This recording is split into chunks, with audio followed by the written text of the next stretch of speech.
একটা মানুষ উঠতে দিতেছে না, যাদের টিকিট নাই তারা এখানে দাঁড়ায় আছে, টিকিট কাটে না। টিকিট আছে, সিট আছে ভিতরে, আমি চেষ্টা করতেছি আমার সিটে যাইতে পারি কিনা, এই জন্য এখানে দাঁড়াইছি। আমি চেষ্টা করতেছি আমার সিটে যাওয়ার জন্য, বাট এখানে স্ট্যান্ডিং লোক, টিকিট ছাড়া লোক প্রচুর ভরা। তো এটা আসলে মানে ম্যানেজমেন্টটা স্যাটিসফ্যাক্টরি না টোটালি। তো বলে দিতে পারতো যে না, কারো টিকিট লাগবে না, যার শক্তি বেশি সে ট্রেন উঠবে, বাকিদের ওঠার দরকার নেই। তাহলে শক্তি পরীক্ষা হয়ে যেত এখানে। ভাই আমরা টিকিট কাটে প্রাপ্য মূল্য সেটা যাইতে পারতেছি না, আমরা ট্রেনের ভিতরে যাইতে পারতেছি না। যারা টিকিট কাটে না তারা আগে ঢুকে গেছে। আমাদের কাছে টিকিট আছে, আমরা উঠতে পারতেছি না, একটা লোক আমাদের উঠতে দিতেছে না। এই যে আমাদের টিকিট, আমাদের 9টা টিকিট আছে ডবগিতে, লোক উঠতে দিতেছে না। কারণ আমাদের কাছে মহিলা আছে, 4-5টা মহিলা আছে, কারণ আমরা কীভাবে সাথে যাবো এখন? এটা কি সম্ভব সাথে যাওয়া? একটা মানুষ উঠতে দিতেছে না, যাদের টিকিট নাই তারা এখানে দাঁড়ায় আছে, টিকিট কাটে না। কষ্ট লাগছে, তাও যাওয়া লাগবো। বাড়িতে আত্মীয় স্বজন আছে না, পোলা মাইয়া সব রেখে এসে কাজ করি।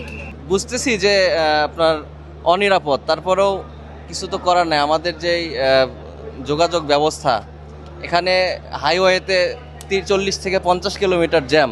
বাসে যাওয়ার কথা ছিল, টিকিটও কনফার্ম করছিলাম, কিন্তু যাইতে পারি নাই, কারণ 50 কিলো জ্যাম। আমার ছোট ভাই গতকাল সন্ধ্যাবেলায় 7টায় রওনা করেছে, এখন পর্যন্ত সে যমুনা সেতুতেই যাইতে পারে নাই। সকাল 8:30টায় কল দিয়েছি, যমুনা সেতুর আগে বসে রয়েছে, এখনও এই আপনার হচ্ছে 11টার দিকে কল দিয়েছি, এখন ওই জায়গাতে 2 হাত তো গাড়ি নড়ে নাই। ঝুঁকি তো আছেই ভাই, অনেকটাই ঝুঁকি। তারপরে যাচ্ছি, দেশের বাড়িতে সবাই আছে, একসাথে ঈদ করব, একটা আনন্দই অন্যরকম। আমরা সিট পাইতেছি না, হেরে একবার নামে পড়ছে বুঝছেন, পরে মনে করেন সারে আবার তুলে দেখেছি হিন্দি, আমরা দরদার খারাপ হয়ে আছি, কিন্তু আমাদের সিট মনে করেন না, এই যে জানলার জন্য।